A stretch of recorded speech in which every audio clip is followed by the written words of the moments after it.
All right. Hello, YouTube. Hello, Internet, and welcome to Let's Do Video podcast. Recently, I attended the Zoom Perspectives event out in San Jose. And while I was there, I bumped into my old friend, Tim Banting, who I have here with me now to talk about what we learned at the event. So, Tim, thanks for being here. Thank you, David. It's a shame you had to say old friend. I certainly felt it. It was quite a long way for me to travel from the from the UK to the US, but thoroughly enjoyed the event. Thank you very much for letting me. I always appreciate when I see you at these events because I know that you really have to travel far for them. Yeah, but it's well worth it. Well worth it. This one in particular. Now, before we jump in, let me just give you a minute to introduce yourself to our viewers, those who don't know you. Certainly.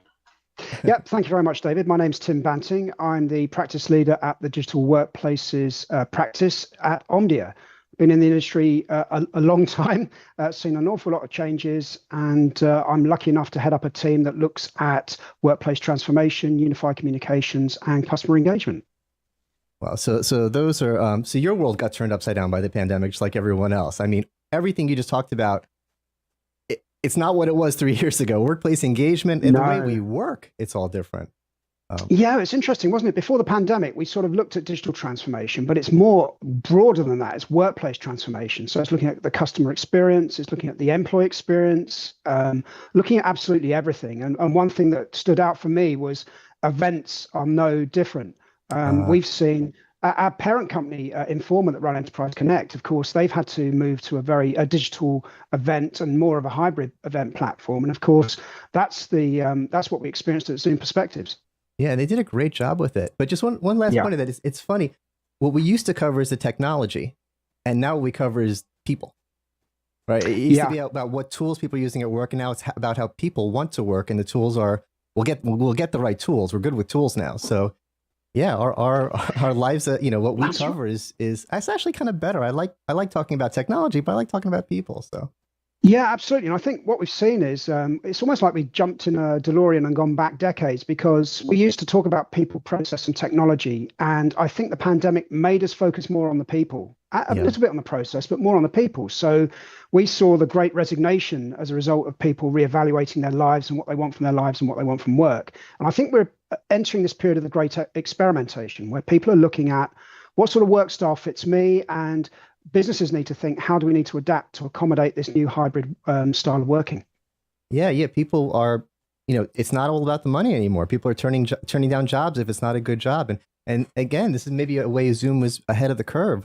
Zoom for years has been, we're about happiness. We want our employees to be happy. We want our customers to be happy. And the rest of the world is like, we care about making money. We care about sales. We care about products. What's this happiness stuff? And now it turns out that happiness actually does make you money because you keep your employees. So absolutely. And I think that's a great thing to think about, is if you keep your employees happy, your customers happy, then they're naturally going to stay with you. And that's a direct link to revenue, isn't it? Rather than just focusing on profit. And speaking of happiness, I think Zoom did a great job of making us, their guests, happy at this event. I mean, first of all, if anyone has ever been to one of these events, we get the rock star treatment. I mean, we really do. They put us in a nice hotel. They pay for our flights. The food is great. They gave us massages and sunglasses and took us out to a winery. And part of it is because obviously they want us to be in a good mood, because we're going to come home and do videos like this and talk about whether or not they're on the right track. But part of it is, I think, just because they appreciate us. We do work hard to help spread a fair message about them and get the word out. So it definitely felt nice to be appreciated. Who doesn't like a little rock star treatment?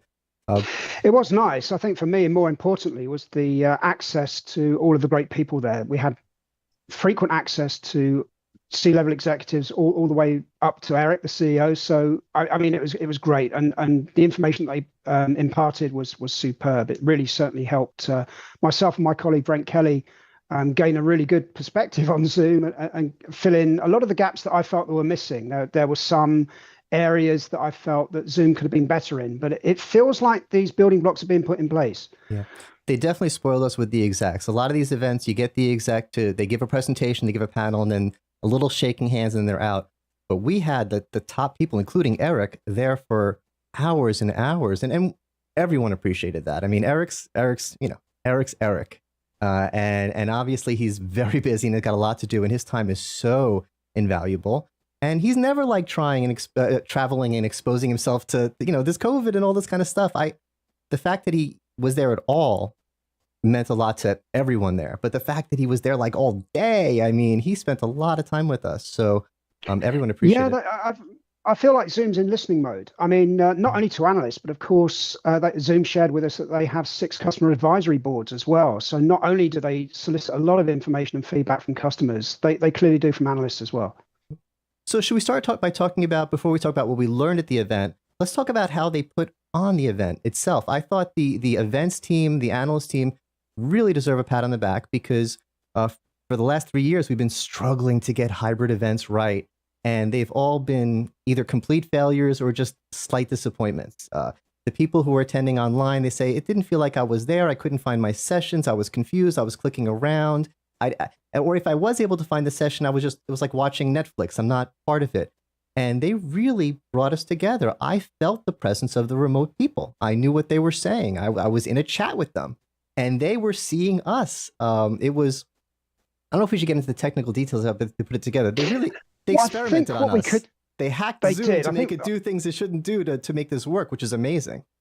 Yeah, I mean, it's absolutely. I think it'd be worth just painting a picture of what we had as the in-room experience. We had 3 beautifully sized portrait panels up there. We had remote attendees. Occasionally, we had a house band that were playing from Austin live.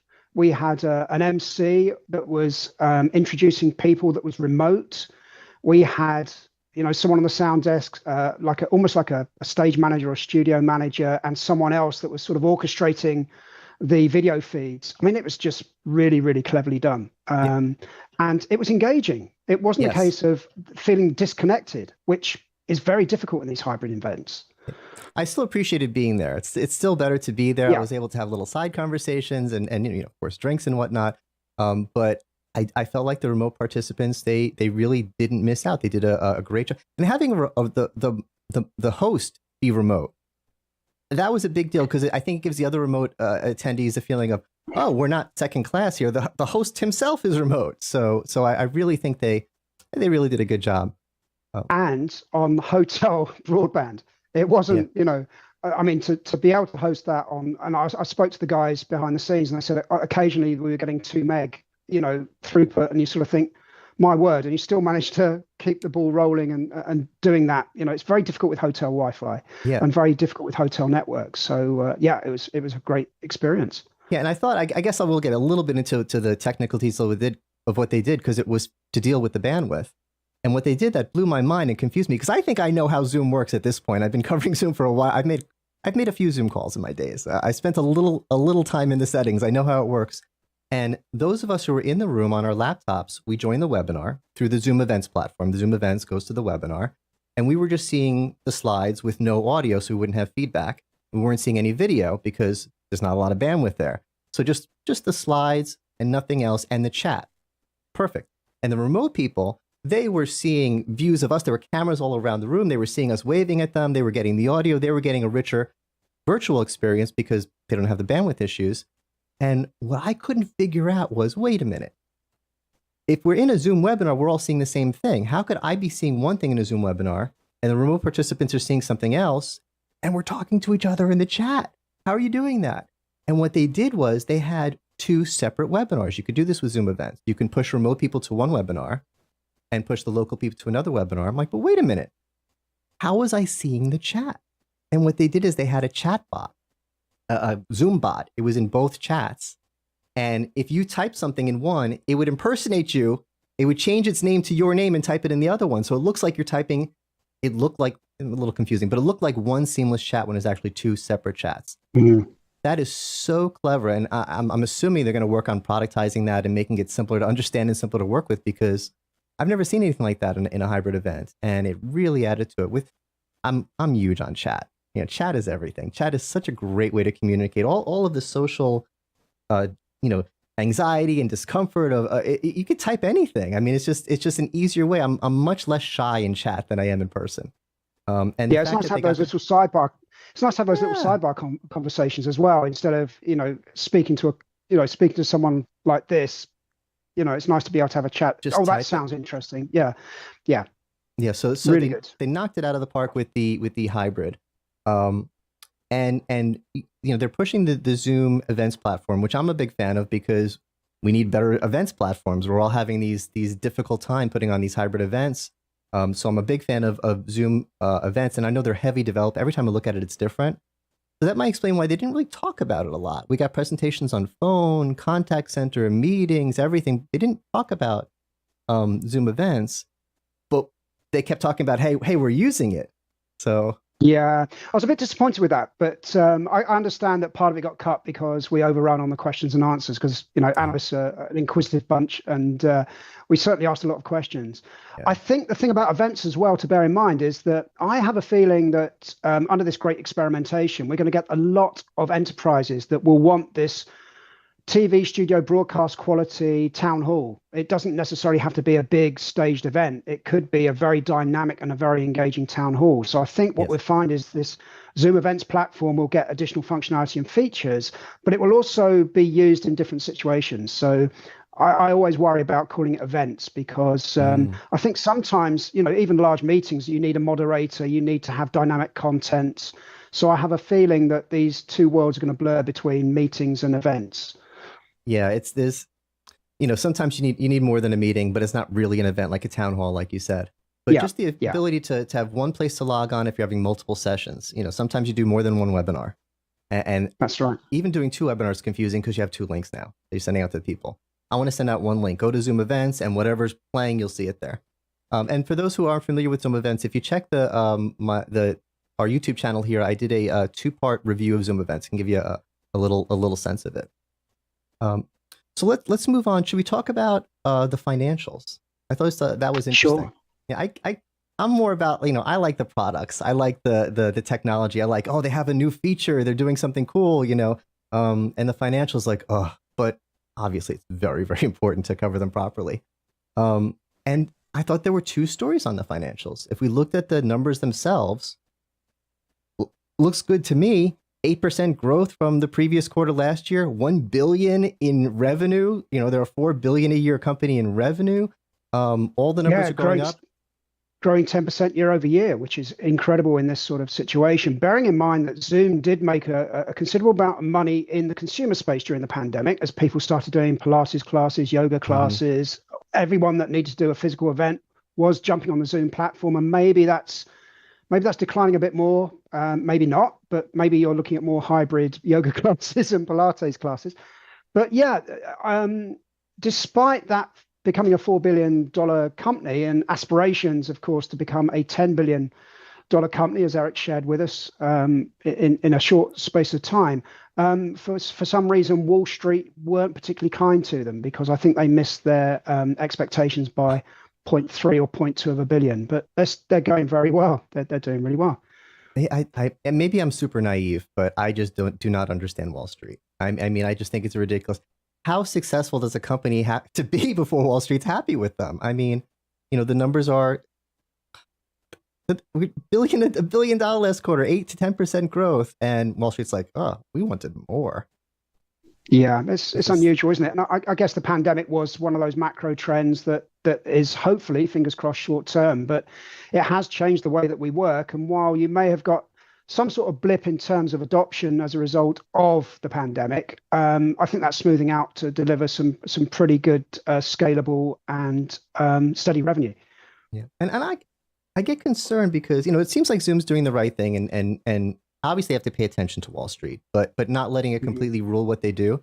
But Yeah, I could see that happening. I mean, if I was at Zoom and you keep hearing Wall Street wants this, Wall Street wants this, we want growth. There are ways to get growth that kind of reduce happiness. I mean, you can you could fire a bunch of people, your numbers go up. You could yeah, you but can cut you can salaries, you never. can raise prices, you could do terrible things, and it'll help the Yeah. stock in a short term.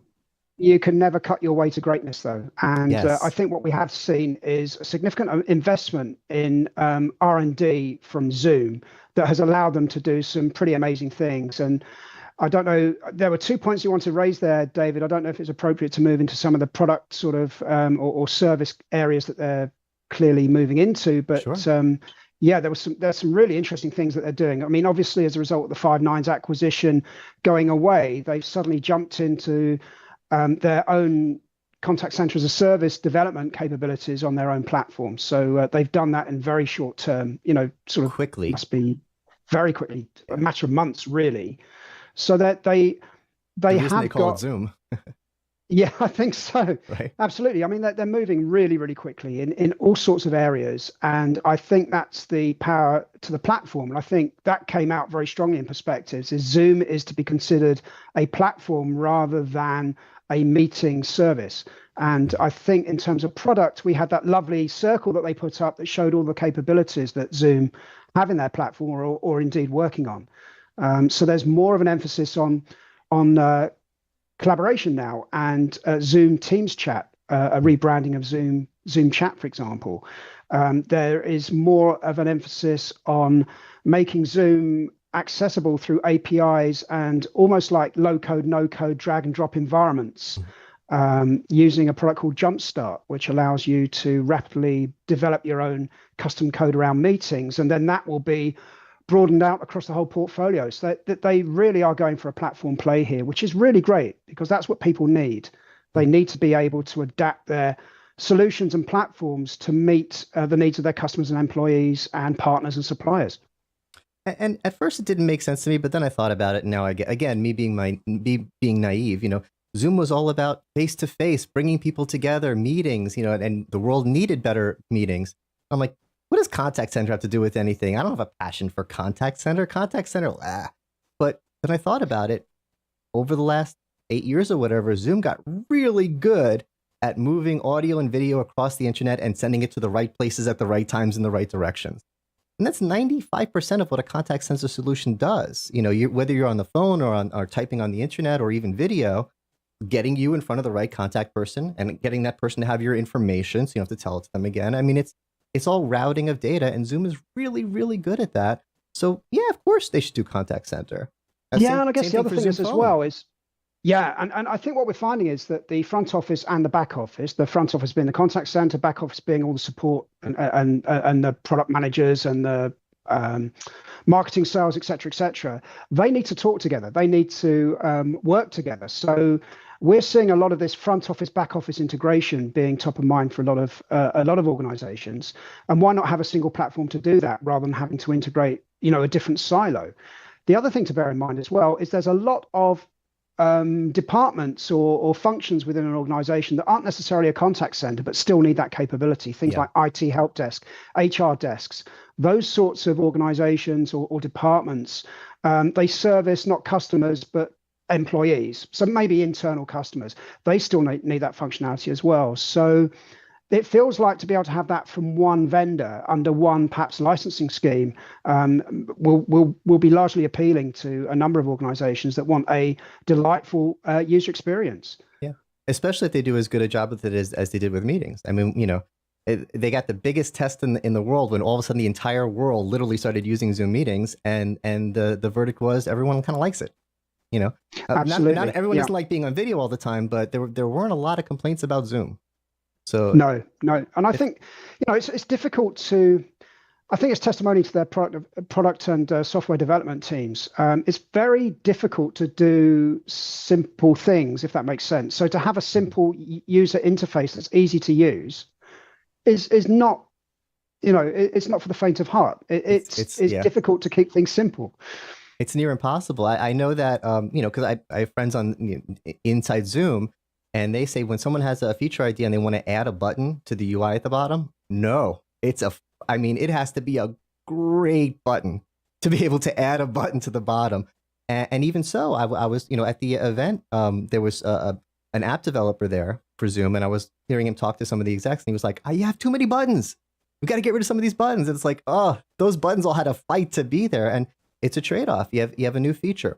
Do you add a button? So now there's more confusion, or do you not add the feature? Or do you add the feature and put it in the settings so that only experts can find it? Exactly. Balancing Yeah. features with simplicity is really, and when they started, it was super simple. There were like 3 buttons on Zoom when it first came out. but Yeah, it's a tough balance. absolutely. I mean, the other area that we can touch on there as well was the automation and the automation AI capabilities Yes. that Zoom got through their Solvay acquisition. I found that really interesting because it's that conversational AI piece that you can talk to a bot and get, get that interaction through predominantly contact center. However, they said it doesn't necessarily have to be limited to contact center. So I'm sort of thinking, employees that might have a problem with their laptop, I've got a problem, I need to open a service ticket with my laptop, or I've got a problem with my applications, to leverage Solvay in an IT support desk and provide that level of workflow and workforce automation, I think is really, really good. So I can see Solvay, and maybe even, I don't know, I mean, this is me speculating, maybe a few more sort of AI capabilities added into the platform where they can, where they can bolster and add native functionality there. So that seems like a really good move for Zoom as well, that Solvay acquisition. Yeah, the Solvay acquisition is pretty exciting. I can't wait to. I just that's cool technology. So I can't wait to Yeah. see what they do with it. Um, let's talk about Zoom Phone a little bit. When Zoom Phone first came out, again, I'm so naive sometimes. Like I don't like audio. I like remember it was called Zoom Audio at first because phones are old school. Where it's just and my thought was if I want to do Zoom Audio, I'll just turn off my camera. Right? I got Zoom Audio right here. Why do I need a separate app for it? It's because businesses are based around phone numbers. Everyone's got a phone number, so you got to give people phone numbers. And again, why Zoom?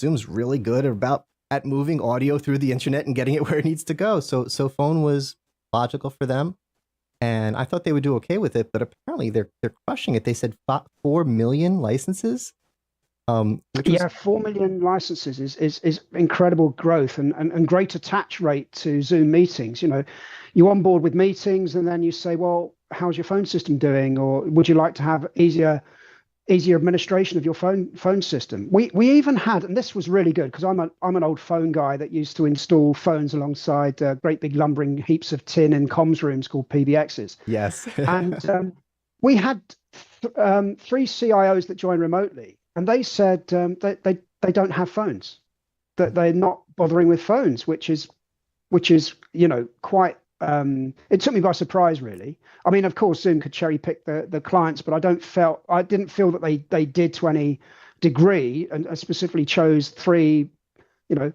Zoom customers that just decided not to have phones. But it feels like that whole environment's changing, and yeah, I hope that Zoom don't over rotate on telephony features because when I was at Cisco, I spent 10 years at Cisco.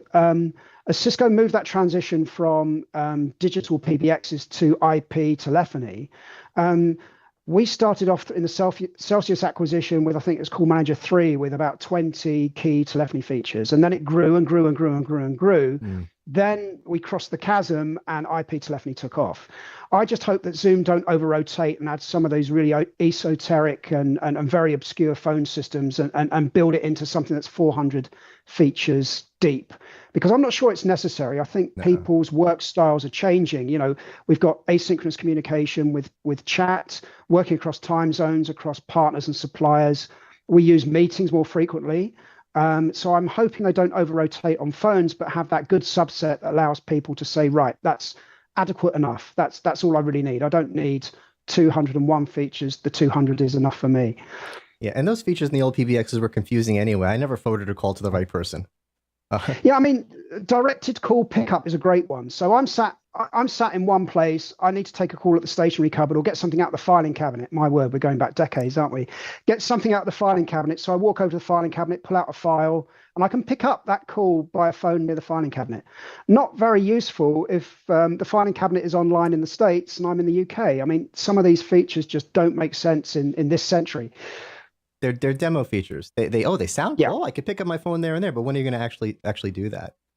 yeah, But I, yeah, I don't exactly. think you have to worry too much. I don't think Zoom's going to go the route of the old phone systems with too many features. And what makes me think that is, and I don't remember the exact number, but one of the Zoom X gave me a percentage of how many, or a guessed percentage. I don't think he had the exact number of how many Zoom phones are phones, physical phones connected to Zoom, and how many are just an app, their client, their Zoom phone app, which is Zoom meetings without the video.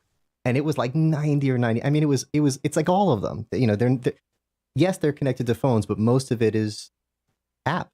and I think for an audio app doesn't need all those physical, features you have on the physical phones. No, and those there will be situations where you need lobby phones, common area phones, elevator phones, of course, and there will be some people whose predominant workload will be answering phones, and maybe having a headset on all day is a little bit, cumbersome or uncomfortable. So I'm sure there will be elements of people that need phones, or maybe even organizations that need phones. But by and large, this market is in transition, and it's moving away from telephony and more towards unified communications and collaboration. Are we going to get some angry emails from some of our friends who make physical phones and sell millions and millions of physical phones and want to keep doing it? Because I'm Well, I sorry, but doubt I don't want to buy them anymore. no, but those that do, there's a lot of innovation in those sorts of devices. They are There's cool. noise reduction. They are really cool. So noise reduction in a phone is fantastic. You in a busy server room, or somewhere out on a shop floor or something like that. Having noise reduction in that is fantastic. And of course, because they are open standard phones, you're not locked into a particular vendor's type of ecosystem. So I'm sure there's going to be people that are still making Oh yeah. a ton of money on devices, but things are changing. Yeah, I knew it was changing when I heard this story. And it might be just me a made up story, but it kind of rings true about someone, our age was saying that the new people that come into the office, the young people, they all have a phone on the desk because desks have the phone. And what they do is they take a picture of it and they send it to their friends and they say, "Look, there's a phone on my desk. I got a grown up job. I'm not touching that thing, but I got one." And I'm like, Yeah, okay, and we're over when you phones. ask, well, yeah, and then when you ask him what they do with it, it's sort of either a very expensive paperweight, or it's a very nice clock. They don't have to look at their phones and waste the battery, seeing what time it is. But I mean, it was interesting, and when we start looking at these sorts of capabilities and functionality, it is great that Zoom have got, like I said, those customer advisory boards where Yeah. they can listen to that feedback. I mean, some of the things that they discussed was in terms of product strategy, it was making sure that they have a first class unified chat capability for collaboration. And when I jumped on the plane to come over the pond, it was a case of, the first question I asked was, do you think Zoom is over rotating on unified communications? And there, within the keynote, essentially, it was a case of, we're going into the collaboration game. So that was really good. Focus on collaboration and administration controls. Zoom were unfairly sort of dinged on security earlier on, and then of course there was that sort of 90-day program to bring things up to par, addressing some of those security concerns. So it feels like Zoom is really going to take the lead on that, turning perhaps what was perceived as a weakness into a strength with compliance and admin controls. And then it was really to become a hub of collaboration. So Zoom wants to become a collaboration platform where you live within the Zoom interface to get work done. And I think Eric was describing Zoom as I think it was a work operating system he described it as. So he said customers were asking for a single solution. So it almost feels like we're going to get a Zoom interface that caters for all of these collaboration and communication needs. A quick note on security. Zoom's response to the security thing, it reminds me when I was 12 years old, my best friend was an amazing soccer player. But he was 12 years old, little skinny kid like me, and he was out in the field and his arm got broke, and it was terrifying. I mean, my stomach hurt when I went the next day. I had to go home from school because my best friend. And what he did was he was 13 years old. His parents got him a weight set and he started working out.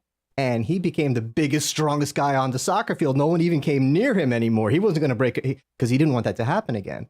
And I feel like when Zoom, got a lot of bad press, some of it deserved, some of it not, for security stuff, they just said, we're getting a gym, we're working out our security. No one's ever going to hit us on security. They hired people, they changed things. And during the presentation, they had a whole presentation on security, which I think it was important, but I think most of the analysts were interested in, the financials, the phone. And the slide deck, as you remember the presentation on security, the slide deck had so much, we always say don't put a lot of text on your slides. It was the tiniest font. They were full of slides. And I realized it's not so we could read it all. It's so that we get the point. They are spending a lot of time on security. They're doing a lot of stuff. Absolutely. It's Yeah, and everything from penetration testing, NIST compliance. I mean, there was a huge list of everything, all of the data center compliance stuff, all the encryption at rest and in transit, all the stuff that, everyone should be interested in. A CISO should really be, there should be a tick list there that you hand off to the CISO, the security officer in an enterprise, and they can go, yep, yep, yep, yep, yep, yep, yep. Yeah. So it was a very dense slide, Yeah. but it was really important to have that presentation, and Yes. so we needed to understand how that perceived weakness was being turned into a strength for sure. Yeah, and that's, I mean, they're they're going to be like the model for security. I mean, that's what they want to be. I mean, they don't want that. That was a bad time. um, so let's talk about growth, because they're a $4 billion company, and they want to be a $10 billion company. And $10 billion is a lot of money, but when you're already a $4 billion company, it's not outrageous. It's reasonable. But there's only so many meetings. There's only so many people on the planet who need to be doing Zoom calls. So you get everyone on the planet who could possibly be making Zoom calls sign up for a paid account. That's not $10 billion. So okay, we're good at data. Let's do phone. Okay, so we get everyone using phone, get everyone using contact center, get everyone using chat. What if they're still not at $10 billion? Then what? Do we have Zoom cookies, Zoom hamburgers? I mean, is it selling everything we could sell, or is it just reaching this number no matter what? Well, as we were looking at all those growth strategies, I went straight back to the marketing 101 and the Ansoff matrix with, diversification, product development, market development. I was looking at, so where can they go? So clearly they're diversifying in areas like CPaaS and customer contact center, perhaps collaboration, trying to increase the average price per user, the ARPU, and the attach rate. So moving from conferencing to phone to contact center to CPaaS and all those sorts of elements. One stat that we did hear about was channels. 30% of revenue was coming through around about 9,000 partners. So there's obviously an opportunity there to increase their growth by leveraging channels more effectively, potentially there, because of course it's a SaaS-based service, and because Zoom can spin up data centers anywhere across the world. Wherever there's a lucrative market, they can spin up a service very quickly. So that allows them to penetrate new markets pretty quickly. Something else was 65% of revenue comes from the US. So clearly there's going to be a lot more emphasis on other countries. And I think Zoom Phone will probably be looking to roll out into other geographies. So there's certainly growth potential there. So I could see some of those strategies coming out over the next year or so. And I'm sure we'll hear a lot more at Zoom Perspectives on areas like product roadmap and commitments to roll out in other geographies. There was also an emphasis, of course, in key verticals. And, if you're looking at specific healthcare apps or certain key verticals and segments, by leveraging Zoom as a platform and being able to leverage those APIs and all of that code in almost like a platform way, it makes those applications customizable. You can use partners and development partners to build their own applications, leverage Zoom behind the scenes in the application of their choosing. So there will be a partner opportunity there for verticalization of these apps and services. Yeah, I think that's something Zoom. I mean, obviously they're already focusing on it, but they should really focus on it, because I think several of their competitors are going with that strategy. I'm not going to name names, but I talk with their competitors, and some of them said, we're not going head to head with Zoom anymore in the consumer market. They won. Everyone's using Zoom. Everyone likes Zoom. Everyone knows what Zoom is. We're not going to go out to the teachers and yoga classes and try to get them to start using our service because Zoom won. But what we're going to do is we've wrapped up our service into our company telehealth. And now we have a telehealth app that uses our video that's, and that's working for us. We have a financial app. Their competitors are going to verticals because they can't compete with Zoom outside of the verticals. So I don't think Zoom should just let them have it. I think Zoom should get their own verticals going. That's an interesting point. Yeah, and I was just sort of thinking that the market is sort of split in two ways. Some people favor best of suite. Some people favor best of class. And of course, you can have best of suite potential. Well, you can have a best of suite approach. I'm sure there'll be people that debate whether or not Zoom are the best or a market leading, but they're certainly up there for sure. I'll reserve judgment on that because I'm an analyst and I get paid to make those decisions or make those choices. But there's going to be a best of suite approach. Zoom can address that for enterprises that want that approach. And then the best of suite, well, if that suite is another application, well, why not use Zoom on the back end for videos, for meetings, for voice, for audio, for collaboration? So it feels like you've got those sorts of approaches catered for, and we're seeing more of this approach of the composable enterprise, where you want building blocks of functionality, where you can essentially create your own operating system for your own enterprise. So I think that Zoom's really well placed to position all of those sorts of strategies for an enterprise. Yeah, I think that's why they're pushing the platform thing so hard, because it gets the complete sale. And in a perfect world, yeah, I would use best of breed. I would say if I like Zoom chat, I'm using Zoom chat. If I like Zoom meetings, I'm using Zoom meetings. If I like competitor phone, I'm going to use competitor phone. But it's so much easier to get everything all from one source. Unless the competitor phone is 10 times better than Zoom phone, you know what? I'm using Zoom meeting and I'm using Zoom chat and I'm using Zoom events. Let's use Zoom phone. Keep it simple. So That's right. That debate will never end.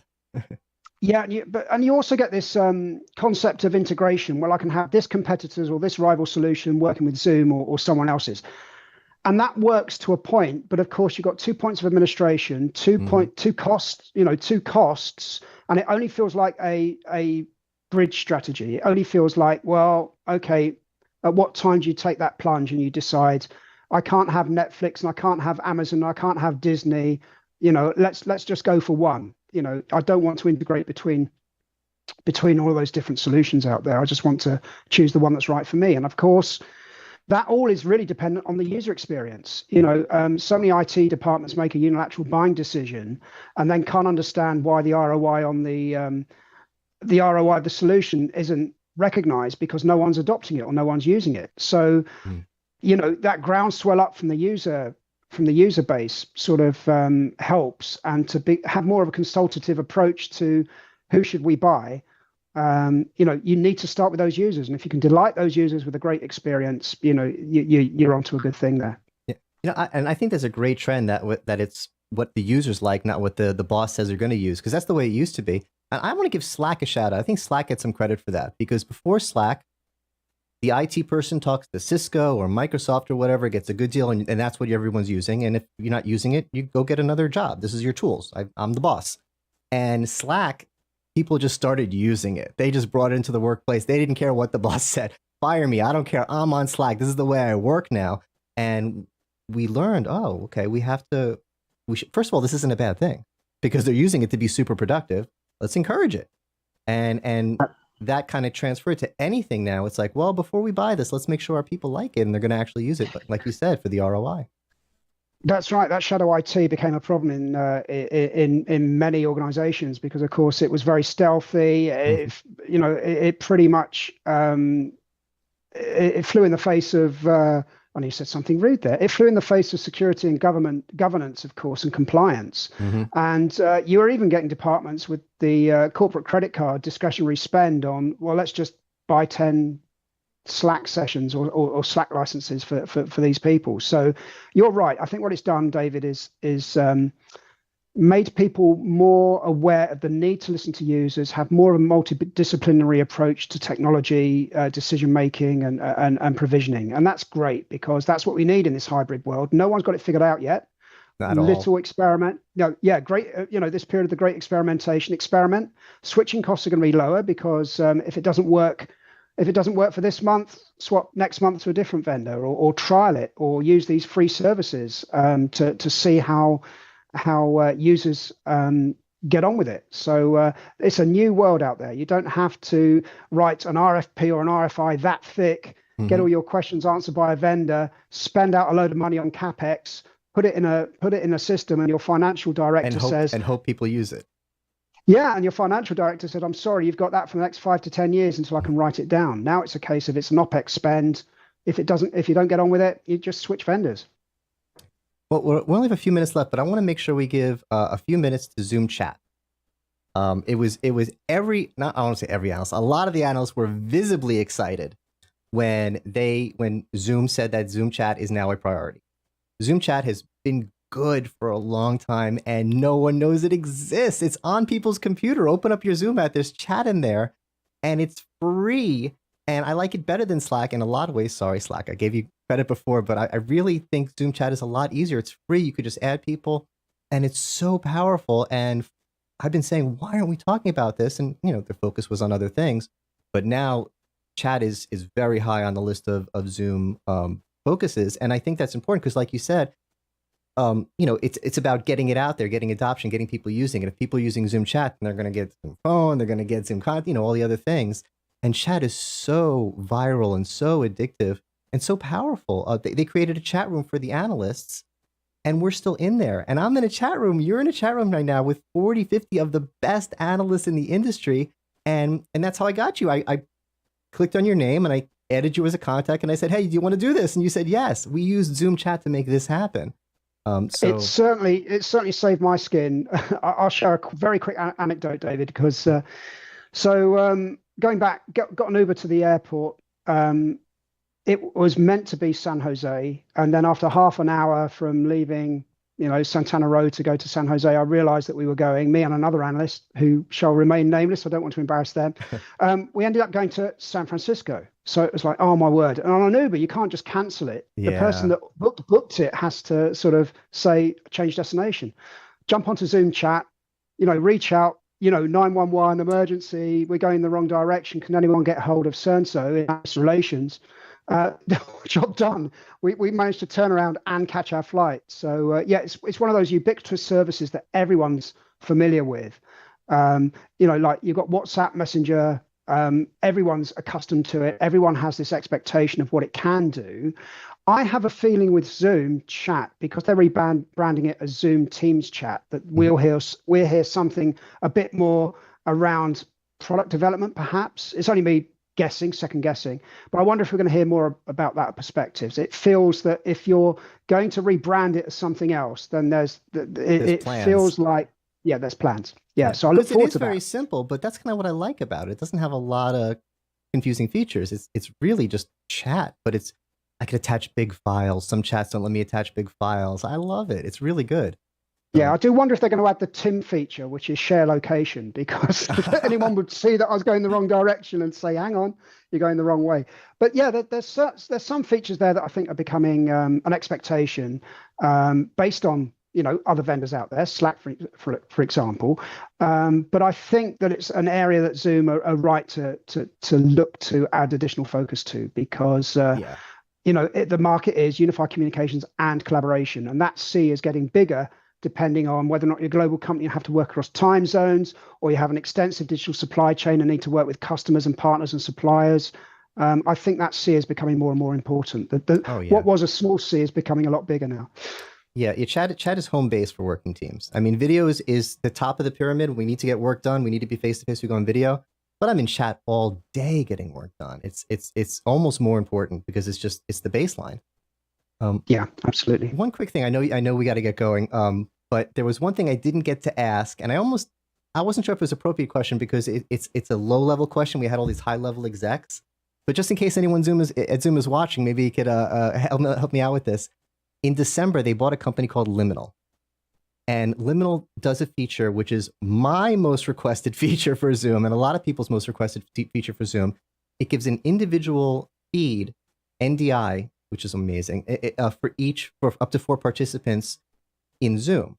So I'm using OBS now to stream to YouTube. I can get an individual feed of you into OBS, so you'd be full size, full resolution. The way I have it now is I have Zoom on my right screen, and I'm capturing and bringing it into OBS, which works fine. But if someone else joins the meeting, let me see if I can. Everything goes crazy. You're cut in half. You're moved over. What's going on? And if someone leaves the meeting, so and that happens. I produce a lot of events like this, and oh no, someone left and everyone's cut in half, and I call it the Zoom Shuffle. And Liminal, it gets rid of the Zoom Shuffle, but it only works on Mac. And I thought they're going to buy it and make it work on Windows and give it to me, and I'm going to be happy. And it's been 9 months, and I don't have it yet. So I know I don't give them too much of a hard time. I know they're bigger priorities, but whoever's working on Liminal, don't lose faith. We are wanting it. We are excited for it. Keep working on it. Yeah, going back to your equipment manufacturers, I think what we'll probably see is a number of enterprise vendors thinking maybe we should be supporting NDI more on our cameras, because fingers crossed, that would be a good thing. NDI is very helpful. All right, I think that covers everything. if there's anyone in the chat wants to say hi, have any questions for us, and if not, leave them in the comments below. And Tim, I really appreciate you being here. This is fun. We might have to do this more often. And thanks everyone for watching. And let me see if I could find my closing scene. And we'll see you next time.